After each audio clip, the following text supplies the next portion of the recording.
ஆணவத்தில் ஆடிக்கிட்டு இருக்க தங்கராஜ அடக்க போற அழகுமதியை உங்களுக்கும் பிடிக்குமா? அப்ப இந்த வீடியோவுக்கு லைக் பண்ணிட்டு வாங்க நாளைக்கான ப்ரோமோக்கான ப்ரிடிக்ஷன் என்னன்னு பார்க்கலாம். இன்னைக்கு நைட்டு படுக்க போற ராகவன் ராஜலட்சுமி கிட்ட சொல்றாரு, ராஜலட்சுமி எனக்கு காலையிலேயே ஏனோ நெஞ்செல்லாம் எரிச்சலா இருந்துச்சு, படபடப்பா இருக்கு, இப்ப வேர்த்து கொட்டுது, ஒரு சைடா ஏனோ நெஞ்சு வலிக்கிற மாதிரியே இருக்குது ராஜலட்சுமி, நான் காலையிலேயே உங்ககிட்ட சொன்னேன்ல அப்படின்னு சொல்ல உடனே ராஜலட்சுமியும் என்னங்க சொல்றீங்க, நெஞ்சு வலிக்குதா, ஐயையோ உடனடியே நம்ம ஆஸ்பத்திரி போகணுமே, ஏன்னா இந்த மாதிரி தான் பக்கத்து வீட்டில் கமலாவோட புருஷனுக்கும் நெஞ்சு வலி வந்து ஹார்ட் அட்டாக் வந்து போன 10-15 நாளைக்கு முன்னாடி செத்து போனாருல்ல, இதே நீங்கள் சொல்கிற அறிகுறியத்தான் கமலாவும் சொன்னா, ஐயோ நீங்கள் என்னை விட்டுட்டு போயிட்டா எப்படிங்க அப்படின்னு சொல்ல உடனே பெட்டில் உட்காந்துருக்கிற ராகவனும் யாரு இவ, வராத ஹார்ட் அட்டாக்கை நீயே வர வச்சிருவ போல, போய் சுரேஷோ பாக்கியராஜோ இருந்தா வர சொல்லு, ஒரு 8 ஆஸ்பத்திரிக்கு போயிட்டு வந்துடுறேன் அப்படின்னு சொல்றாரு. இதோ போறங்க அப்படின்னு அவசரமா ரூமை திறந்துட்டு வெளியில வர்ற ராஜலட்சுமி,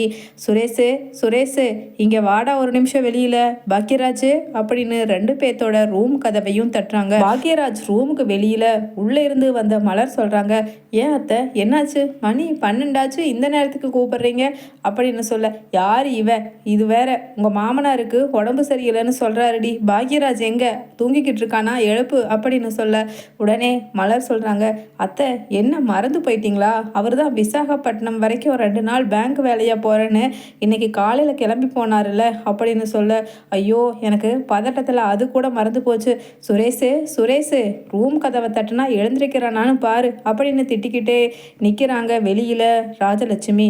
கதவை திறந்துட்டு வர அழகுமதி கொட்டாவி விட்டுட்டு கையை வாயை மறைச்சிக்கிட்டே, ஆம் என்ன அப்படின்னு கேட்குறாங்க. என்னவா இந்த நேரத்தில் ஒரு வயசான பெத்தவ வெளியில் நின்றுட்டு சத்தம் போடுற, கூலாக வந்து கொட்டாவி விட்டுட்டு என்னன்னு வேற கேட்குற, கொஞ்சம் விலகு, நான் என் புள்ள சுரேஷை தானே கூப்பிட்டேன் அப்படின்னு அப்பாவும் திமிர் அடங்காமல் வாய் பேசுகிறாங்க ராஜலட்சுமி. சுரேஷும் நல்லா தூங்கிக்கிட்டு இருக்க, டேய் சுரேஷு உங்கள் அப்பாவுக்கு உடம்பு சரியில்லையாமாடா, எழுந்துருடா அப்படின்னு சொல்லிட்டு எழுப்ப, என்னம்மா ஆச்சு, நான் டியூட்டி போயிட்டு வந்த சலுப்பில் நல்லா தூங்கிக்கிட்டு இருந்தேன், என்னம்மா ஆச்சு அப்படின்னு சொல்லிட்டு எழும்புறாரு சுரேஷ். அதே சமயம் அங்கே உங்கள் அப்பாவுக்கு என்னமோ ஹார்ட் அட்டாக் வர்ற மாதிரி நெஞ்சு வலிக்குதுன்னு சொல்கிறாருடா, சீக்கிரமாக ஆஸ்பத்திரி கூப்பிட்டு போகணும்டா அப்படின்னு சொல்ல, அப்படியாம்மா சரி வா போகலாம் அப்படின்னு சொல்லிட்டு சுரேஷும் ராகவனை காரில் ஏற்றுறாரு. அம்மா நான் மாமாவுக்கு ஃபோன் பண்ணி சொல்லிடுவா, அவர் வந்தால் தான் டாக்டர்கிட்ட பேசுகிறதுக்கு கரெக்டாக இருக்கும் அப்படின்னு சொல்ல உடனே அழகுமதி நான் வரேன் அப்படின்னு சொல்லிட்டு காரில் ஏறிக்கிறாங்க. உடனே ராகவனும் வாய் அடங்காமல் அழகுமதியை பார்த்துட்டு, ஏற்கனவே எனக்கு நெஞ்சு வலி தாங்க முடியல, கூட இவ்வளோ வேற காரில் ஏற்றிட்டு வந்து என்னை ஒட்டு மொத்தமாக அட்டாக்கே வர வச்சிருவீங்க போல அப்படின்னு சொல்லிட்டு சொல்கிறாரு. உடனே அழகுமதியோ, உங்களுக்கு ஒன்றும் ஹார்ட் அட்டாக் மாதிரி தெரியலையே, ஹார்ட் அட்டாக் வந்தவங்க இப்படியா பேசுவாங்க அப்படின்னு சொல்லிட்டு பேசுகிறாங்க. உடனே முன்னாடி கார் ஓட்டிக்கிட்டு உட்காந்துருக்கிற சுரேஷோ, என்ன நினச்சிக்கிட்டு இருக்க நீ, இங்கேயும் வந்து எங்கள் அப்பா நெஞ்சு வலியில் துடிச்சிக்கிட்டு இருக்கும் பொழுது பாடம் எடுத்துகிட்டு இருக்கியா, உன்னோட நான்சென்ஸ் பேச்சையெல்லாம் கொஞ்சம் நிப்பாட்டுறியா அப்படின்னு சொல்லிட்டே கார் ஓட்டிக்கிட்டு இருக்காங்க. ராஜலட்சுமியும் ஐயோ என்னங்க இப்படி ஒரு நெஞ்சு வலி இது வரைக்கும் உங்களுக்கு வந்ததே இல்லையே அப்படின்னு புலம்பிக்கிட்டே வர ஹாஸ்பிட்டல் வந்து சேர்ந்துடுறாங்க. உடனடியாக சரி இசிஜி எக்கோ எல்லா டெஸ்ட்டும் இம்மீடியட்டாக எடுக்கணுங்க, ஏன்னா இப்படியெல்லாம் அதுவும் ஒன் சைடாக லெஃப்ட் சைடாக வர்ற நெஞ்சு வலியை நம்ப முடியாது, உங்கள் வயசு வேற 67ன்னு சொல்கிறீங்க, இந்த வயசில் அப்படியெல்லாம் வரதை அசால்ட்டாக விடக்கூடாது, போங்க சீக்கிரமாக இசிஜி எடுத்துகிட்டு வாங்க அப்படின்னு சொல்லிட்டு அங்கே இருக்கிற டியூட்டி டாக்டர்ஸும் அனுப்பி வைக்க, ராகவனுக்கு இசிஜி எடுத்ததில் ஹார்ட்டில் அட்டாக் வர்றதுக்கான பாசிபிலிட்டிஸ் 99.9% இருக்குது, உடனடியாக அதுக்கான ட்ரீட்மெண்ட்டை பண்ணுங்கன்னு சொல்லி டாக்டர்ஸும் இன்ஃபார்ம் பண்ணிடுறாங்க. அதுக்கு முன்னாடி இந்தாங்க இதுக்கான செலவு எவ்வளவு ஆகுங்கிறதும், அதுவும் மேஜர் சர்ஜரி வேணா பிளாக்ஸ் நிறையா இருக்குது, கிட்டத்தட்ட ஒரு 15 லட்சம் ரூபா ஆகும், பணத்தை நாளைக்கு ஒரு ஹாஃப் அமௌண்ட் ஆகுது, அதாவது 7 lakhs ஆகுது, நீங்கள் கேஷ் கவுண்டரில் கட்டிட்டு வந்து இங்கே எங்ககிட்ட சொன்னீங்கன்னா தான் நாங்கள் நெக்ஸ்ட்டு ஆப்ரேஷனுக்கான எல்லா ப்ரொசீஜர்ஸும் மடமடன்னு ஸ்டார்ட் பண்ண முடியும், ஸோ மேக் இட் சூன், எவ்வளவுக்கு எவ்வளோ பண்ண முடியுமோ சீக்கிரமாக பண்ணுங்கள் அப்படின்னு நர்ஸும் சொல்லிக்கிட்டு போயிட, உடனே சுரேஷ் பாக்யராஜுக்கு ஃபோன் பண்ணுறாரு. பாக்யராஜும் என்னடா சுரேஷ் சொல்கிற, நான் இப்போ தானே விசாகப்பட்டினம் வந்து இது சேர்ந்துருக்கேன், இப்போ நான் இங்கே விசாகப்பட்டினத்துலேருந்து கிளம்புனாலும் நாளைக்கு காலையில் தானடா அங்கே வந்து சேர முடியும், சீக்கிரமாக நீ அப்பாவுக்கு எப்படியாவது பணத்தை ஏற்பாடு பண்ணி கட்டிடடா சுரேஷ், நான் காலையில் வந்து பார்க்குறேன் அப்படின்னு சொல்லிட்டு பாக்யராஜு வேற வழி இல்லாமல் பேசிட, உடனே சுரேஷ் கிட்ட அழகுமதி போய் சொல்கிறாங்க, எப்படி 7 lakhs சரி பண்ணுறதுன்னு பார்க்குறீங்களா? நான் வேணும்னா ஒரு ஃபினான்சியர் கிட்ட ரெஃபர் பண்ணவா? ஏன்னா என் கூட வேலை செய்கிற ஸ்டாஃப்ஸ் எல்லாம் அவங்க கொஞ்சம் நல்ல பெட்டராக இன்ட்ரெஸ்ட்டுக்கான அமௌண்ட்டு தர்றாங்கன்னு சொல்லி வாங்கியிருக்காங்க அப்படின்னு சொல்ல, சி உங்ககிட்ட யாராவது கேட்டாங்களா? உன் வேலை என்ன? பேசாமல் ஒதுங்கி போய் நில்லு அப்படின்னு ராஜலட்சுமியும் சுரேஷு மாப்பிள்ளை தங்கராஜுக்கு ஃபோன் பண்ணுடா, அவர் வந்தா ஒட்டுமொத்த தொகை 15 லட்சத்தையும் கட்டிடுவாருடா அப்படின்னு சொல்ல, உடனே சுரேஷோ, அம்மா நான் இப்போ மாமாவுக்கு தாம்மா கூப்பிட்டேன், மணி 1 ஆகுது, தூங்கிக்கிட்டு இருப்பார் போல, அதனால தான் எடுக்கலை, மறுபடியும் ஒரு வாட்டி பண்ணிப்பாருடா சுரேஷு அப்படின்னு சொல்ல, பண்ணுறேம்மா அப்படின்னு சுரேஷும் ஃபோன் பண்ணுறாரு தங்கராஜுக்கு. ஃபோனை எடுத்து பேசுகிற தங்கராஜ், சுரேஷு சொல்லு, என்ன இந்த நேரத்துக்கு கால் பண்ணியிருக்க அப்படின்னு பேசுகிறாரு தங்கராஜ்.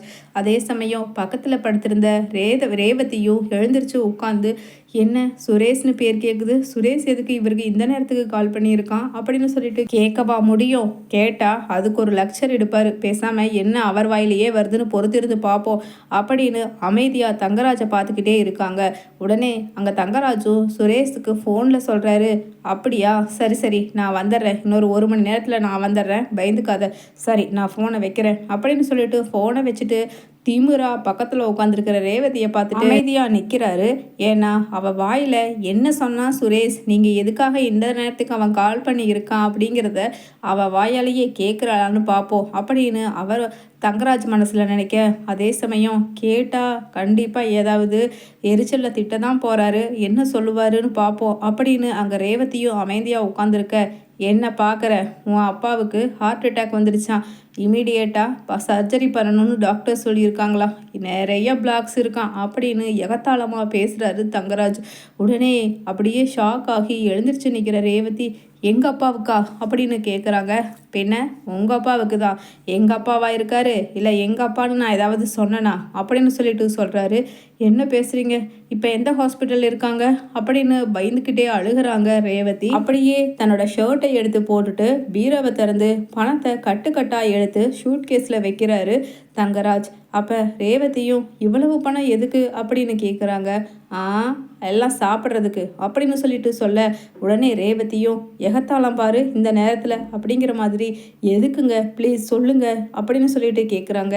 எல்லாம் உங்கள் அப்பாவுக்கு 15 லட்சம் ரூபா கட்ட சொல்லியிருக்காங்களா, அதுக்கு தான் அப்படின்னு சொல்ல, உடனே சரிங்க சீக்கிரமாக போகலாங்க அப்படின்னு ரேவதியும் பதற, என்ன சும்மா வெறுங்கையை ஆட்டிக்கிட்டு சீக்கிரமாக போனால் அங்கே எல்லாம் நடந்துடுமா? இந்த மாதிரி ஒரு பணக்கார மாப்பிள்ளை கிடைச்சதால தானே உங்கள் அப்பாவுக்கு உடனடியாக அவ்வளவு பெரிய ஹாஸ்பிட்டலில் அவ்வளவு பெரிய மேஜர் சர்ஜரியை பண்ணுற அளவுக்கு உங்கள் வீட்டு ஆளுங்களுக்கு தைரியம் வந்திருக்கு அப்படின்னு சொல்ல, அப்படியே இப்படியெல்லாம் தங்கராஜ் பேசுவாங்கிறத எதிர்பார்க்காம ரேவதி கண்ணில் கண்ணீர் கொலக்கொடன்னு வருது. இப்போ கூட நான் இந்த பணத்தை எதுக்காக கொடுக்குறேன்னு தெரியுமா? உங்கள் அப்பாவை காப்பாற்றணுங்கிறது ரெண்டாவது, தங்கராஜ் தான் எல்லாமே. தங்கராஜ் நினச்சா தான் யாரையுமே காப்பாற்ற முடியும்.